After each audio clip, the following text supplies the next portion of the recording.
Y254. Imagine. Welcome back and many thanks for staying with us. So now we move to this discussion, the quality of African leaders. And before we started this bulletin, I had asked you, who are your role models? You said Barack Obama, who is a politician, someone renowned, known, and of course respected. Yes. You said Johnson Mwakazi, a journalist. But just coming to this aspect, because you mentioned someone who's a politician, do you think the way, and of course today especially, we're talking about, these African leaders, and also how young people can position themselves for these leadership roles. Do you think having a politician as someone you can look up to, someone that a young person can actually say, I'm looking up to a politician, this is my role model? What do you think about that? I think it's an amazing thing, but then the society of today and also how things have been structured. Things have been structured in a way whereby that in the society of today there are very few politicians who you can look up to. But if you really want to become a leader, a political leader, then it is best for you to at least notify one political leader who you would like to look up to. And for me, it has to be Barack Obama because we all know of his achievements. Yeah, just that. And of course, I'll come to you so that you can tell us on what basis can someone look up to, because some people, like the other time we had in Kenya, politicians fighting, Embakasi East MP, Starehe MP, and someone can say, this is my role model. So of course, I'll come to you, back to you so that you can tell us what are some of these things we should look up to, especially as young people, to say that this is my role model, I'm looking up to this politician and all of that. But coming to you, Ram, do you think as young people, because most times when you ask a young person, who's your role model, someone who's achieved a lot, but often than not, less times it's a politician. But do you think a young person can actually say that my role model is a politician, a president somewhere, probably in Africa or even beyond? What are your thoughts? I tend to believe that your role model depends on your interests. Someone will choose a role model because this person has an interest in a certain area of field. True. Or because of, let's say, your character. Yes. Now, if you have a role model who has certain characters that you like, that person can be someone that you might admire. It will not be a shock to me if someone who fights outside is a role model to somebody. True. Because a role model depends, your role model depends on who you are who you want to become. Exactly. Now, so what you're saying that even if they're fighting, but they have characters you can emulate? Even if they are fighting, there is someone there who is keenly observing this person and saying, I like what they are doing, I like their character, I like what they have achieved. But what character is there to like? Probably. Because if I can see you misbehaving in the public eye, really, what am I emulating as a young person? And that's exactly, it brings back to what I was saying earlier. What I like, my character, maybe, for example, I did not give an example of a politician. Mine is a journalist because my interests are in this field. In the field of journalism. Yes. Now, a politician may fight outside there. That's why, personally, I would not choose that person as my role model because, number one, they have tarnished the reputation that they had built for so many years within 5 minutes. So I would not say that this person is my role model because they have not yet thought over what they would like to do. And I believe everyone's role model should be someone who thinks before they act. That is what will make someone to say that this person is my role model because the way he thinks, the way he talks, I would like to be that kind of a person. I agree. Okay. So just coming back to you, Israel, for you it is a politician. It's a politician, yes. Yeah. So what are some of these things that young people should actually look for in someone, especially as a politician, for them to term this person as a role model, not just to say this is my role model because I've seen that yes, they're the public eye and yes, they are famous and yes, they are politicians and I love politics. But what are some of these things that people should actually young people especially should look at? Number one is character. Character just maketh a man. Character is who you are. Character is what defines man. And character is what keeps you at a higher level as compared to other people. And in order for a young person to want or to aspire to be somebody, I believe first of all, the young person must identify the character in the man. Because as for me, I talked about Barack Obama. I admire his character of hard work and discipline. And even if you look at Obama's life, he's been a hard worker like all his life. albeit the struggles which he has gone through, albeit the things which he has gone through, although I still have some 2 or 3 problems, but if I come to gauge his overall performance, his character is really good.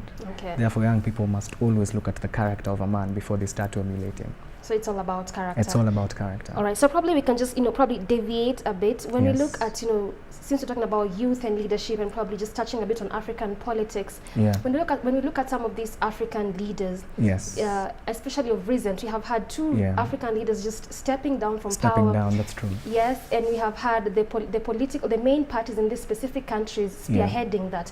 So is it something that we can look at as young people and say that we are actually in this millennial generation, we can actually say that it's at least we are living in a democracy, because back in those times we'd have these parties pushing, but still nothing happened. We'd have someone like Muammar Gaddafi who stayed in power for 42 years and was still being pushed, but nothing still happened. But in these times, are we at least living in a democratic kind? Is Africa becoming a bit democratized as opposed to just being democratic in quotes and all being authoritative? I'll have to say that Africa still has a very long way to go. So it's still not yet democratic even after all these things happening? We're still not yet democratic, because democracy is the aspect whereby me and you, Doreen, will decide that we elect the leader of majority, and you yourself, if you're the leader, when it comes to your time of stepping down, then you will decide from your own personal decision to step down. But that's not what we are seeing right now. Right now what we are seeing is just a rise, or rather a revolution that's taking us to a point of democracy. So there's still no hope for this generation to actually feel the democracy? There's hope, because before peace happens, or before a change happens, or rather before a revolution bears fruits, there has to be a fight. And this is the revolution of democracy, and therefore there just has to be a fight. That's why we're seeing a rise in many African leaders being forced to step down. In fact, after 32 years, we've seen recently Mugabe being chucked in power after like 36 years. He's been in power since, I think, 1982. Since a very long time. Since a very long time. So we can see good things are happening, and fruits of democracy are going to be born soon. But still not quite there. We're not quite there, but we're heading there. All right. Ram, what do you think about this generation of ours? We call it the millennial generation. Is there hope for democracy? When we look at the same aspect, African leaders stepping down, political parties pushing them, can we actually say that these political parties are becoming stronger than individuals and there's hope for democracy, or do we still have a long way to go as Africans? This is my opinion, that when we talk about youths in the continent of Africa, youths, some way, somehow, we are losing the way. And the reason I'm saying this is because it is very easy for you to find youths in the middle of political circus. That's true. Youths are the majority. Yes. And the reason as to why you find that the youths are the majority in this politics, for example, we have had post-election violence, we have had scandals, and youths are always caught up in the middle. Now you question, why are these youths being in the middle? In fact, some of them spearhead these things. When it comes to leadership, it makes me question where we're heading to. Now, look at, for example, the elections that we normally have. The people that we ought to elect are not the ones that are in office. I will give this example. If we have someone who is a good leader, to me, and to most people, you'll realize that people don't vote for this person, they'll vote for that bad guy who So are we killing our own democracy? We are killing ourselves. Young people are killing their own democracy. If we want the future of this continent to be bright, it must start with the youths, with us. That's why I would say that if someone wants good leadership, it starts with himself or herself. It starts with you. By you doing the right things at the right time and exercising your democratic rights, especially when it comes to elections and any political activity that happens. That is why I'm saying democracy will be so hard to achieve democracy in this continent of Africa. In fact, development. I wonder, Africa is still being called a developing continent. For all these years, there's some countries that got independence at the same time as others in the western parts of the world. But probably, if I can just interject, you're saying that young people, we are killing our own democracy because, you know, we are supposed to elect the right leaders and then we don't. But what happens to these leaders who just stay in power for a very long time? You know, is it still a fault of the young people? The question or in what this. aspect are you saying that we are killing our own democracy? How did these leaders get into power? Office? It starts from there. But you know, the young people found majority of these African leaders in office. If the majority of the African leaders in office, yes, let's say, because if I would give an example, if I don't know if it will be okay, Robert Mugabe. Yes, he got into power in 1982. Now there is a young politician in power in the same country who was born when Robert Mugabe was still the president. And this young man grew up under the same presidency, and he got into that kind of cocoon. The reason why I'm saying we are killing our own generation is the fact that you are born into something does not mean that you accept it. So what do you do to change it? You've been born to this place. This is how things are. So how can you say that as a young person, I'm killing my own democracy? I've just been born to this African country where I found this person as a leader and they're just not leaving office. First thing, let's talk about tribalism in Africa. Yes. You are born into tribalism. It does not mean that you now speak the way your grandfathers and grandmothers who used to say that, hey, don't get married to this tribe. Because grandmothers and grandfathers, they do that. But a young person should be different. And then you marry from that other tribe and prove to everybody that it is okay to marry someone from a different tribe. Politically. Politically. If you have a leader who you found in office and you do not like that kind of leadership, it is up to you as a young person to vie for a position in government and try to be there and see if you can make a change. Aren't we seeing that happening in Africa? And it's very to take up leadership positions. Take care of leadership. Number one, take leadership positions. And number two, if you are not in a position to take leadership position, then make someone take the leadership position, because you cannot change things from the outside. It starts from within that house. Okay. Just coming now to you, Israel. Do you think young people are killing our own democracy? Of course, earlier we had talked about, yes, we are not that democratic as as African continent in African countries, but we are kind of moving to that direction. But can you say, as young people, we are killing our own democracy? And what happens to these leaders that have stayed in power? Like for the two countries and of course others, it has taken military coups and it has taken, you know, some vote of no confidence. Like for Jacob Zuma, it was if he wasn't leaving, a vote of no confidence. So what happens to these leaders who just stay in power for a very long time? You know, is it really true that young people we are killing our own democracy, or is this a fault of these leaders just staying in power for a very long time?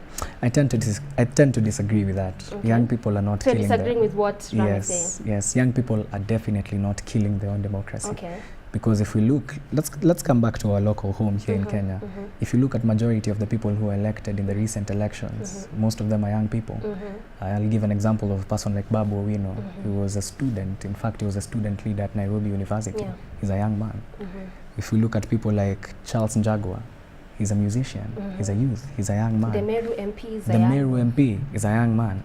So young people, in fact, they are not killing their democracy. What happens is that once we see young people getting and behaving in a weird manner, that's why we try to classify them in a position of bad leadership. But the thing is, young people are actually supporting their democracy. They are supporting themselves in launching themselves in positions democratically. But then if you look at countries, for example, South Africa, as you said, and also other nations which we are now seeing and experiencing resignations of presidents, I believe that it's always spearheaded by the young people. Because if you look at the South African parliament, there are very many young people. So not parties, it's young people? It's young people. Because young people are the ones who make these parties. Young people are the ones who compose in these parties. So definitely, it's going to take a bit of time, but as we can see, that there's democracy happening, and in a very short period of time, we're going to see a rise and an emergence of young people getting into these political positions and stuff. Let me interject here. Okay, fine. I would like to just pose this question. If we say that, it is true that young people are taking leadership positions. In fact, we have young people very many young in the government. But the question goes back to this. These young people that we have in the government, what is it that they are doing there that can make us say that the young people in our country are doing something?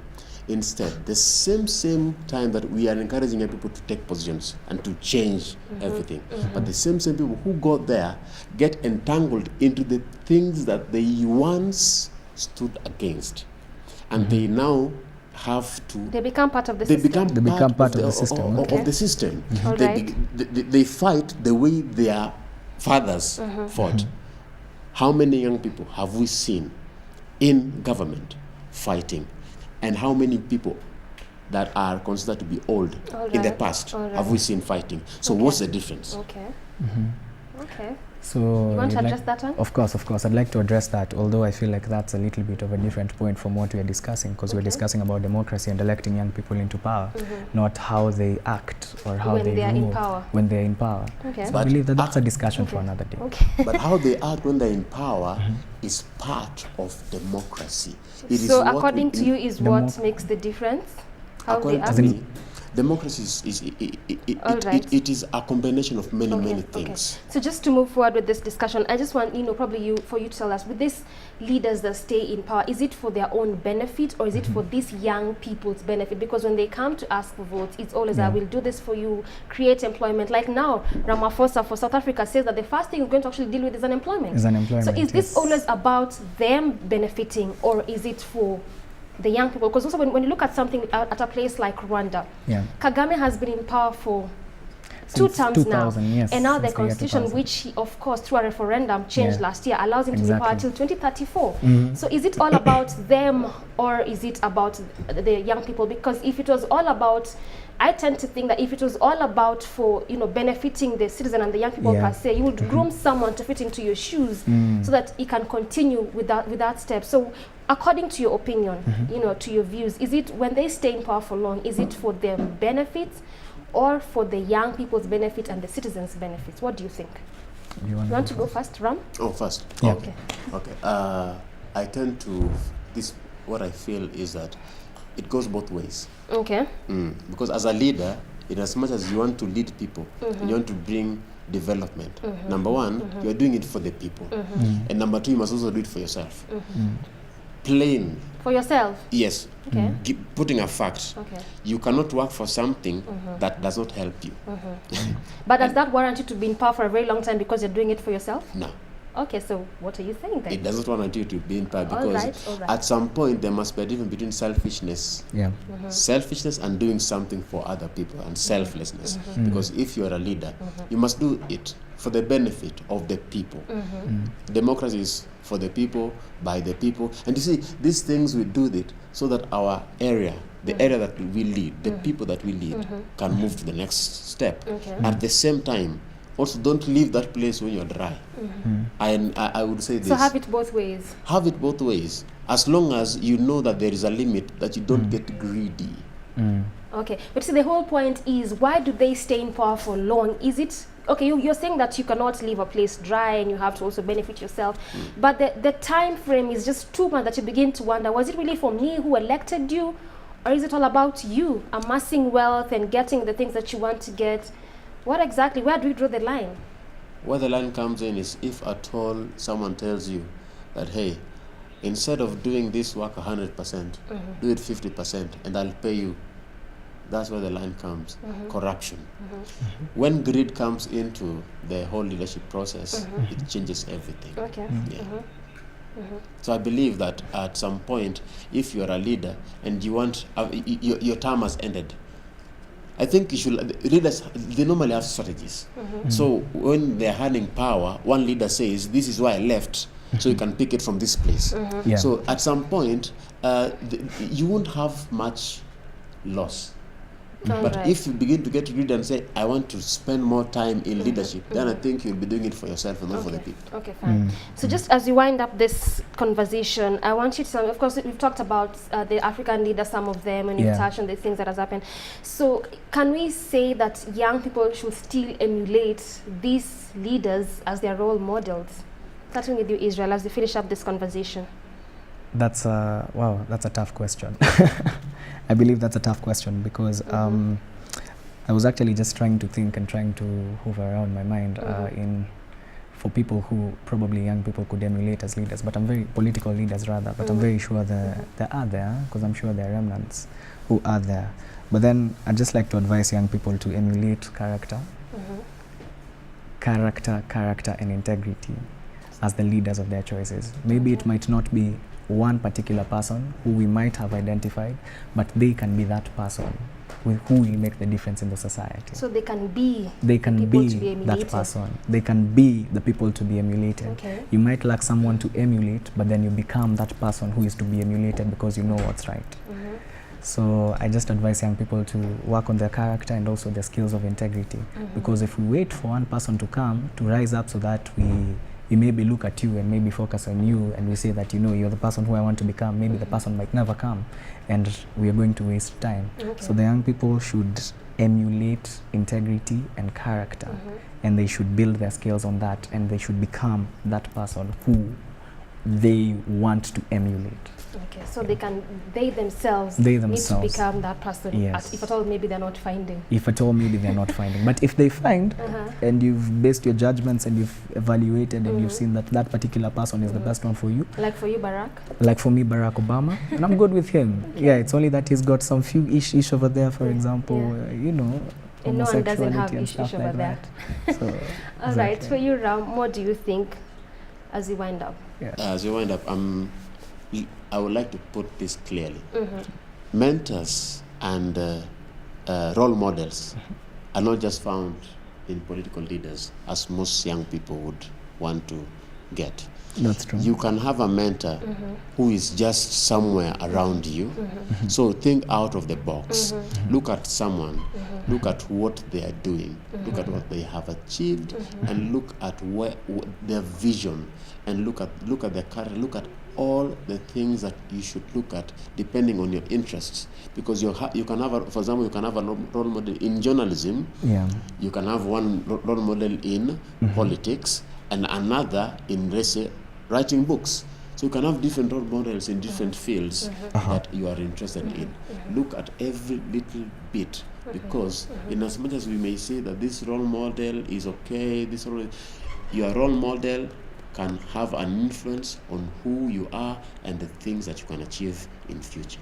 Okay. So choose wisely. Choose wisely. So for Israel, it's about character and integrity. It's about character and integrity. Okay, and Ram, you say young people should choose their role models wisely. Yes. Out of the box. Out of the box. Yes, they can be anywhere. In fact, even your pastor can be a role model. Okay. Anyway, so thank you so much for coming. Thank you so much for shedding light on this youth and leadership roles. And again, that's all we had time for you in the program tonight. My name is Doreen Arangeba. Join me again tomorrow night as we talk matters business. Good night for now.